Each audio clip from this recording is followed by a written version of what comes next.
Hello everyone, आज हम लोग बात करेंगे। तीन चीजें बताऊंगा। कौन से इंजेक्शन आपस में मिलाने चाहिए, कौन से इंजेक्शन गलती से भी मत मिलाना, ऐसे इंजेक्शन भी बताऊंगा कौन से इंजेक्शन नहीं मिलाने चाहिए, और कौन से इंजेक्शन आईवी आईएम नहीं देते हैं, उनको केवल मिला के बोतल में ही चढ़ाए जाते हैं। तीनों चीजें क्लियर कर दूंगा गाइस मैं इस वीडियो में, ठीक है। कौन से नहीं मिलाना है, कौन से मिलाना है, और कौन से केवल बोतल में देना है, डायरेक्ट नहीं दे सकते उन इंजेक्शन को। स्टार्ट करता हूँ। पहले बेसिक चीजें समझ लो। देखना, वीडियो स्किप मत करना, बहुत अच्छे समझाऊंगा, हिंदी भाषा में बताने वाला हूं। पहली चीज है रिएक्शन। जो इंजेक्शन आपस में नहीं मिलाना चाहिए, यदि वो आपस में आप मिला देते हो गलती से, आपको नहीं पता आपने मिला दिया, तो आप कैसे पता करोगे कि ये पेशेंट को हार्म कर सकते हैं, नुकसान कर सकते हैं।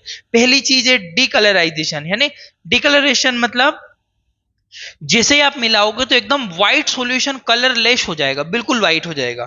या फिर चेंज इन विस्कोसिटी, यानी कि जो उसका गाढ़ापन है, या तो वो ज्यादा गाढ़ा हो गया या वो एकदम पतला हो जाएगा, ठीक है। इन दोनों में से एक चीज आपको, या तो वो बहुत गाढ़ा हो गया या वो पतला हो गया। इसके अलावा प्रिसिपिटेशन, यानी कि दूध जैसा फट जाना। जो दूध है ना, वो दूध फटता है कि नहीं फटता है, इस तरह से फट जाएगा जब आप मिलाओगे। मिल्की सॉल्यूशन, यानी कि दूध जैसा हल्का एकदम व्हाइटनेस हो जाएगा वो। या बिकम सॉलिड, जब आप इंजेक्शन मिलाओगे तो वो सॉलिड। यदि इनमें से आपको कोई भी रिएक्शन देखने को मिले तो वो इंजेक्शन मरीज को नहीं लगाया जाता है। इस चीज का आप लोग माइंड में रखना गाइज, मैं बताऊंगा, प्लीज वीडियो स्किप मत करना। मेरी गारंटी गाइज, ये मैं गारंटी देता हूं, इस वीडियो को देखोगे डाउट रहेंगे नहीं, और ये प्रैक्टिकल चीजों के लिए बहुत इंपॉर्टेंट चीज है गाइज, ठीक है। आगे बढ़ता हूं मैं। स्क्रीनशॉट लो, फटाक से इसका स्क्रीनशॉट ले लो, फिर आगे। नेक्स्ट जाती है हमारी विच कैन मिक्स। कौन से ऐसे इंजेक्शन है, पहले बात करूंगा जो मिला सकते हैं, है ना, मैं वो बताऊंगा जरूर आपको जो नहीं मिलाना है।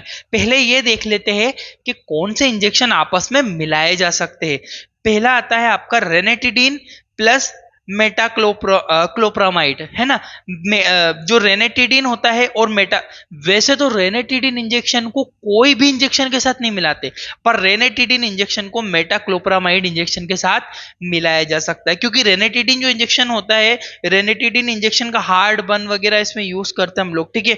जैसे कि इन दोनों को मिला के नोजिया वोमिटिंग वाले पेशेंट को जी मचलाना, उल्टी होना, गैस पेट में बनना और हार्ड बर्न, छाती में एकदम जलन टाइप का लगना, तब इन दोनों इंजेक्शन को मरीज को मिला के दे सकते हो। याद रखना, रेनेटिडिन इंजेक्शन को कभी भी किसी भी इंजेक्शन के साथ नहीं मिलाते, केवल एकमात्र इंजेक्शन है जिसका नाम है मेटाक्लोप्रामाइड। मेटाक्लोप्रामाइड इंजेक्शन के साथ इसको मिलाया जाता है, ये चीज ध्यान रखना, कोई रिएक्शन नहीं होती है। स्क्रीनशॉट लो, फिर आगे बढ़ता हूं मैं।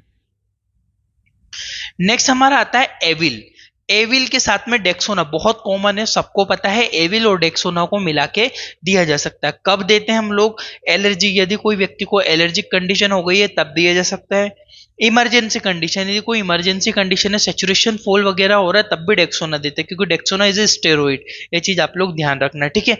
तो एविल और डेक्सोना को भी आपस में विच कैन मिक्स, यानी कि उनको मिलाया जा सकता है। इसका भी स्क्रीनशॉट लो, फिर आगे बढ़ता हूं मैं। याद रखना गाइस, एविल डेक्सोना दोनों को मिला के दे सकते हैं, इमरजेंसी कंडीशन है वो एलर्जी में यूज करते। नेक्स्ट आता है हमारा डेरिफाइलिन और डेक्सोना। अब समझना गाइस, प्लीज वीडियो को स्किप मत करना, मुझे पता है आपको पता है डेरिफाइलिन क्या होता है, बट मेरी बात तो सुनो आप।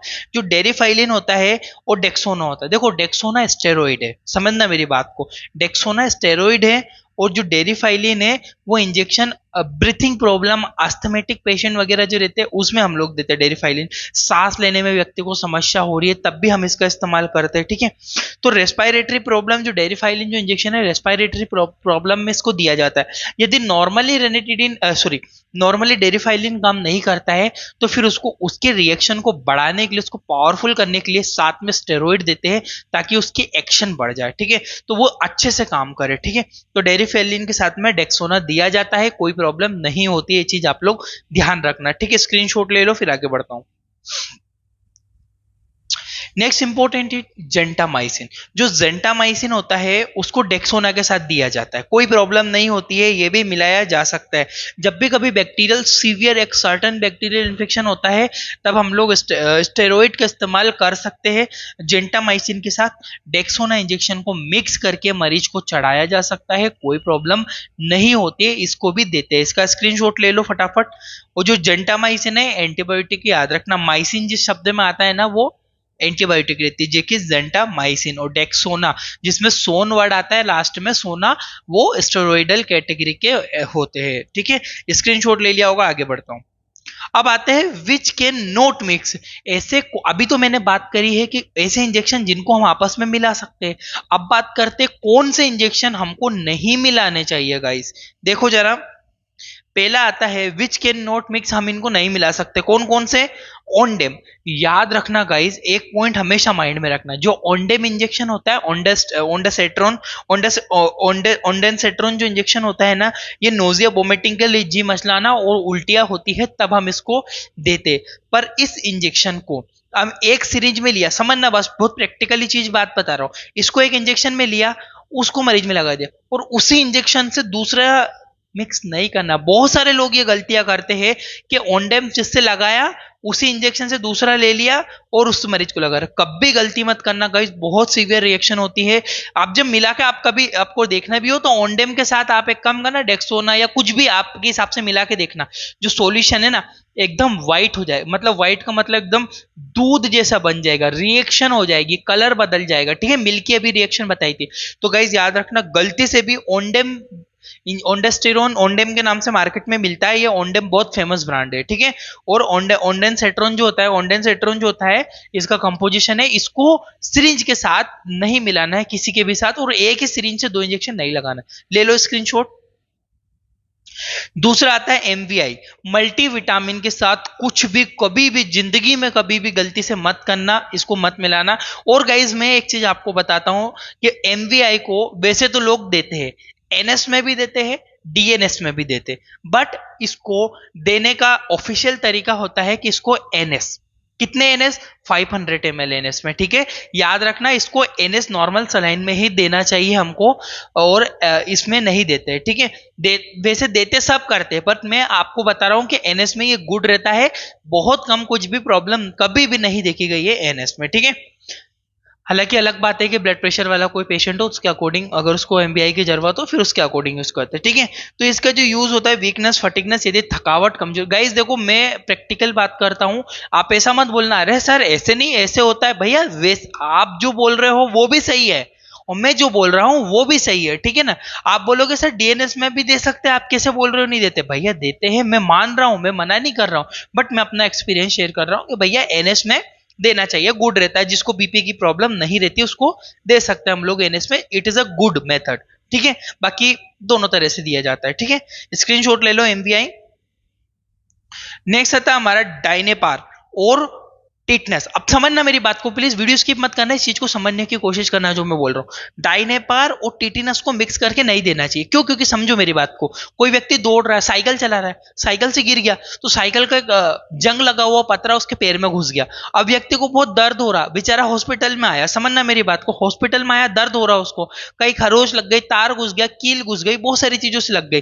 तो क्या है, टिटनस तो हमको पता है कि भैया टिटनस तो देते, जंग लगी चीजों से कभी घाव चोट लगती है तो हम लोग टिटनस जरूर देते हैं मरीज को। तो टिटनस के साथ में कभी कभी बोल दो बहुत दर्द हो रहा है मेरे को, पेशेंट बोलता है, तो हम क्या करते हैं, फटाफट अपने टिटनस डाइनेपल लिया, उसी में टिटनस मिलाया और लगा दिया। ऐसे बहुत सारे मैंने स्टाफ को करते हुए देखा है गाइस, लिटरली मैंने तो देखा है, आपका मुझे पता नहीं, बाकी ऐसे करते, बट रॉन्ग मेथड है। इससे कोई बहुत ज्यादा सीवियर रिएक्शन नहीं होती, बट जो टिटनस का जो इफेक्ट है वो कम हो जाता है। ये चीज आप देखना, कभी भी मत मिलाना, हमको ऑफिशियली रूल फॉलो करना है, जब है ही नहीं मिलाने का तो हमको नहीं मिलाना है। तो डाइनेपार डाइक्लोपेनिक कंटेंट होता है और टिटनस होता है, इन दोनों को मिला के नहीं देना चाहिए। एटलीस्ट ऐसा भी नहीं करना है कि एक सिरिंज ली, टिटनस लगाया और उसी सिरिंज में हमने डाइनेपाल लेके लगा दिया, ऐसे भी मत करो। दोनों के लिए अलग अलग सिरिंज यूज करो, कोई प्रॉब्लम नहीं है। ठीक है, और तुरंत उसको डिस्कार्ड कर दो। ठीक है, डाइक्लोपेनिक कंटेन यानी कि डाइनेपार और टिटनस नहीं मिलाना है। ले वो स्क्रीनशॉट, फिर आगे बढ़ता हूं। नेक्स्ट आता है डाइनेपार और रेनेटिडिन। पहले ही बता दिया गया है कि भैया रेनेटिडिन को देती नहीं। अब बोलोगे सर आप तो अलग अलग बता रहे हो, बट ऐसा लोग करते हैं क्यों? क्योंकि डाइनेपार और रेनेटिडिन किस लिए यूज करते हैं ये आप मुझे कमेंट करके बताना। ठीक है, रेनेटिडिन का इस्तेमाल क्यों होता है सबको पता है, रेनेटिडिन का यूज क्यों करता है। यदि यदि किसी को दर्द वगैरह है, यदि उसको हार्ट बर्न वगैरह का कोई इशू हो रहा है, कोई प्रॉब्लम पेट में, स्टमक में कोई इशू आ रहा है, तो ये दोनों मिला के बहुत सारे लोग देते हैं, पर कभी भी नहीं करना है। एटलीस्ट रेनेटिडिन को तो मिलाना ही नहीं है किसी के भी साथ। ठीक है, केवल एक इंजेक्शन है जिसको मिलाते हैं, रेनेटिडिन के साथ, जो मैंने अभी आपको पहले बता चुका हूँ, ठीक है। डाइनेपार रेनिटिडिन को भी नहीं मिलाना है। स्क्रीनशॉट लो, फिर आगे बढ़ता हूँ। नेक्स्ट आता है हमारा डाइनेपार प्लस पेंटाप्रोजोल। पेंटाप्रोजोल को सबको पता है किस लिए देते हैं हम लोग, गैस वगैरह पेट में व्यक्ति को बनती है, गैस वगैरह अगर बनेगी तब हम पेंटाप्रोजोल का इस्तेमाल करते हैं। पेंटॉप सबसे फेमस ब्रांड है, पेंटॉप के नाम से बिकता है। और डाइनेपार और पेंटॉप को मिला के कभी भी नहीं, क्योंकि क्या होता है कभी कभी कोई मरीज आया, उसको बहुत ज्यादा पेट में दर्द हो रहा है और आपको पता गैस की वजह से दर्द हो रहा है, तो आप पेंटाप्रोजोल तो देते हो, साथ में पता लगा डाइनेपार भी आपने दे दिया। नहीं करना है ऐसा, ठीक है। तो डाइनेपार और पेंटाप्रोजोल एक साथ मिक्स करके तो देना ही नहीं है, और एक सिरिंज से भी नहीं लगाना है, अलग अलग सिरिंज यूज करो, कोई प्रॉब्लम नहीं है, ठीक है गाइस। ले लो इसका भी स्क्रीनशॉट, फिर आगे बढ़ता हूं। अब आता है आपका पेंटाप्रोजोल और रेनेटिडिन, इन दोनों का मिक्सचर भी लोग देते हैं गाइस वो, क्योंकि ये जो है ये गैस वगैरह में काम करता है पेंटाप्रोजोल, और जो रेनेटिडिन है ये हार्ड बन हुआ और एसिड वगैरह पेट में बन रहा है तब इसका रेनेटिडिन का इस्तेमाल करते हैं। बट इन दोनों को एक साथ मिक्स करके कभी भी नहीं देना चाहिए, बहुत सीवियर रिएक्शन इससे देखने को मिलती है, याद रखना। इन दोनों को भी कभी भी आपको मिक्स नहीं करना है। ले लो इसका भी स्क्रीनशॉट ताकि आपको याद रहेगा, पेंटाप्रोजोल प्लस रेनेटिडिन का कॉम्बिनेशन कभी नहीं बनाना है, दोनों को अलग अलग अलग अलग सिरिंज से देना है, मैं तो ये बोलता हूं, ठीक है। आगे बढ़ता हूं। कुछ और इंजेक्शन मैंने बताए, जैसे कि पेंटाप्रोजोल और अमीकासिन। अमीकासिन क्या है, एंटीबायोटिक है, ठीक है। और कभी कभी क्या, क्योंकि एंटीबायोटिक के साथ में, एंटीबायोटिक क्या है, गैस बना देती है कभी कभी, तो एंटीबायोटिक के साथ में हम लोग एंटासिड, जो पेंटाप्रोजोल वगैरह है जो कि आपके पेट में गैस ना बनाए, ठीक है, तो उसको दिया जाता है। तो इन दोनों को कभी कभी मिक्स करके भी दे देता है, अमीकासिन प्लस पेंटासिड। नहीं करना है गाइस, एक सिरिंज से भी नहीं देना है। लोग क्या करते हैं, एक ही सिरिंज से एमिकासिन दिया, दूसरी उसी सिरिंज में घोल घाल के पेंटाप्रोजोल दे दिया, ये भी नहीं करना है आपको, अलग सिरिंज यूज करना है, अलग यूज करो, कोई प्रॉब्लम नहीं है, ठीक है। दूसरी चीज होती है पेंटाप्रोजोल को ओंडास्टेरोन। ओंडेम, ओंडासेट्रोन क्या होता है, ओंडासेट्रोन सबको पता है किस लिए यूज करते हैं, तो ओंडम नोजिया वोमिटिंग वगैरह के लिए इस्तेमाल किया जाता है। तो ओंडेम और पेंटाप्रोजोल इन दोनों को भी मिक्स नहीं करना है गाइस, ठीक है। कभी कभी क्या होता है किसी को गैस बन रही, उल्टियां भी हो रही, तो क्या करते हैं, ओंडेम प्लस ओंडासेट्रोन मिला दिया, साथ में पेंटाप्रोजोल मिला के दे दिया, या फिर पहले ओंडेम दे दिया और उसी सिरिंज में घोल घाल के ये दे दिया। ऐसा भी नहीं करना गाइस, दोनों को अलग अलग सिरिंज के देना है, वो दोनों को कभी भी गलती से भी मिक्स हमें नहीं करना है। नेक्स्ट होता है हमारा ओंडेम प्लस रेनेटिडिन। ओंडेम और रेनेटिडिन को भी कभी भी गलती से नहीं मिलाना होता है, हमें ये चीज ध्यान रखना, क्योंकि रेनेटिडिन जो होता है इंजेक्शन हार्ड बन वगैरह एसिड वेसिड पेट में बन रहा है तो दिया जाता है, और ओंडास्टेरोन जो होता है सबको पता है नोजिया वोमिटिंग के लिए हम लोग यूज करते हैं। इन दोनों का साथ में इस्तेमाल नहीं करना है गाइस। मैं तो बोलता हूँ ओंडेम इंजेक्शन को किसी के भी साथ कॉम्बिनेशन नहीं बिठाना है, देना है आपको ओंडेम, दीजिए ओंडासेट्रोम डायरेक्ट दीजिए, ठीक है। अलग सिरिंज यूज कीजिए, बाकी के लिए अलग यूज कीजिए, कोई प्रॉब्लम नहीं, ठीक है। बाकी एक साथ में मिला के नहीं देते। इसका भी स्क्रीनशॉट ले लो, फिर आगे बढ़ता हूं मैं। गाइस लिटरली अगर आपको समझ में आ रहा है तो मेरे लिए इस वीडियो को एक लाइक, और आपको यदि समझ में आ रहा है तो लिटरली आपका एक ऑनेस्ट रिव्यू में जानना चाहता हूं, कमेंट जरूर कीजिएगा और चैनल को सब्सक्राइब कर लीजिएगा ताकि बहुत सारी चीजें मिले। आगे बढ़ता हूं मैं यहां से। अब देखो, ये इंजेक्शन कभी भी किसी के साथ नहीं मिलाना चाहिए। कोई इंजेक्शन और भी ऐसे है, जैसे कि बस्कोपान। अब बस्कोपान इंजेक्शन आपको पता है, समझ लो, थोड़ा सा बहुत इंपॉर्टेंट जानकारी दे रहा हूँ इसमें। पेट में दर्द, यदि कि स्टमक पेन वगैरह होता है, और मेनली जब डिलीवरी के बाद जो महिलाएं रहती है, डिलीवरी के बाद उनको बहुत ज्यादा सीवियर पेन लगता है, तो उस कंडीशन में भी हम लोग बस्कोपान का इस्तेमाल कर सकते हैं। वैसे तो बस्कोपान का इंजेक्शन आपको किडनी पेन हुआ या फिर स्टमक पेन हुआ या फिर गैस्ट्रोइंटेस्टाइनल, गैस्ट्रो से रिलेटेड कोई भी आपको पेन लगता है तो बस्कोपान का यूज किया जाता है, ठीक है। बट बहुत ज्यादा सीवियर रहता है बस्कोपान, ये जो होता है डॉक्टर प्रिस्क्राइब रहता है, अपनी मर्जी से कभी नहीं लेना। पान जिसमें आता है लाम पाम, ये जो सेडेटिव मेडिसिन थे, इसका भी इफेक्ट थोड़ा सेडेटिव रहता है गाइस, ठीक है। उसके अलावा बोट्रोफेज, बोट्रोफेज जो इंजेक्शन है ये ब्लड क्लोटिंग को तेज कर देता है। जो बोट्रोफेज इंजेक्शन है इसको भी कभी भी किसी भी इंजेक्शन में, तो किसी भी, ना ओंडेम ना पेंटाप्रोजोल ना डाइनेपार, किसी के भी साथ नहीं मिलाना है, इनसे बहुत सीवियर रिएक्शन देखने को मिलती, नहीं मिलाना है। यूज क्या होता है, अच्छा यूज भी देख लो। बोट्रोफेज जो इंजेक्शन है ब्लड क्लोटिंग को बढ़ा देता है, यानी कि किसी ऑपरेशन के पहले या बाद में इसको दिया जाता है ताकि किसी को एक्सेस ब्लीडिंग ना हो, ठीक है। ब्लीडिंग जब होती है बहुत ज्यादा तब इसका इस्तेमाल किया जाता है, ब्लीडिंग को रोकने के लिए, क्लोटिंग को बढ़ाने के लिए। नेक्स्ट जो होता है लैसिक्स इंजेक्शन, डायूरेटिक इंजेक्शन होता है गाइज ये, है ना। यह यूरिन की मात्रा को यानी कि आपकी बॉडी में कभी कभी क्या हो, फेफड़ों में पानी भर गया या आपकी बॉडी में पानी की अधिकता हो गई, पानी की अधिकता से आपका बीपी बढ़ रहा हो, ब्लड प्रेशर हाई हो रहा हो, तो क्या करना होता है उस कंडीशन में? इस इंजेक्शन का लेसिक्स का यूज करेंगे तो यूरिन का जो आउटपुट है वो बढ़ जाएगा। यूरिन बढ़ेगी तो आपकी बॉडी में जो आपका वाटर लेवल है वो रिड्यूस होगा, धीरे धीरे रिड्यूस होगा, आपका बीपी मेंटेन हो जाएगा इससे, ठीक है। हालांकि मैं ये नहीं बोल रहा हूँ ब्लड प्रेशर का इंजेक्शन है, बाकी इससे क्या होता है, जब यूरिन का आउटपुट बढ़ेगा, डायूरेटिक इंजेक्शन है, इतना ध्यान रखना। इसको भी किसी भी इंजेक्शन के साथ नहीं मिलाया जाता है, ये चीज आप लोग माइंड में याद रखना। स्क्रीनशॉट ले लो, फिर आगे बढ़ता हूं मैं। नेक्स्ट आता है इंजेक्शन। ये इंजेक्शन को कुछ ऐसे इंजेक्शन है जिनको हमेशा आईवी आईवी इन्फ्यूजन मतलब बोतल में डालकर ही देना है, बोतल में डाले बिना नहीं देना। ये इंजेक्शन हमेशा आईवी इन्फ्यूजन का मतलब होता है बोतल में डाल के देना है, एनएस वगैरह में डिजोल्व करके देना है। जैसे कि ट्रेनेक्सा इंजेक्शन, ये इंजेक्शन ब्लड क्लोटिंग को बढ़ाता है और पीरियड्स में ज्यादा ब्लीडिंग होने पर इसका इस्तेमाल किया जाता है। जब पीरियड्स वगैरह में फीमेल को ज्यादा ब्लीडिंग होती है तब इस इंजेक्शन को एकदम स्लोली आईवी में डाल के दिया जाता है, ठीक है। कैल्शियम कैल्शियम ग्लूकानेट, कैल्शियम ग्लूकोनेट जो होता है ये कैल्शियम की मात्रा को नियंत्रित करता है। जो कैल्शियम की मात्रा एबनॉर्मल हो जाती है उसको नियंत्रित करता है। और कार्डियक अरेस्ट में भी इसका इस्तेमाल किया जाता है, याद रखना गाइस, कार्डियक अरेस्ट वगैरह में भी इसका इस्तेमाल किया जाता है। इसको भी स्लो देते हैं और इन्फ्यूजन में दिया जाता है, डायरेक्टली कभी भी इसको नहीं दिया जाता, ठीक है। ये चीज ध्यान रखना है। स्क्रीनशॉट ले लो, फिर आगे बढ़ता हूँ।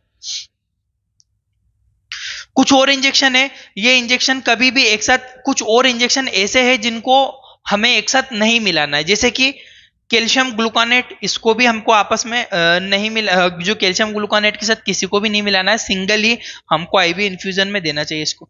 पोटेशियम क्लोराइड, पोटेशियम क्लोराइड को भी आपस में नहीं मिलाना चाहिए। एस्कॉर्बिक एसिड का इंजेक्शन आता है, उसको भी किसी इंजेक्शन के साथ नहीं मिलाना चाहिए। एमवीआई मल्टीविटामिन इंजेक्शन को भी कभी भी किसी भी इंजेक्शन के साथ नहीं मिलाना चाहिए।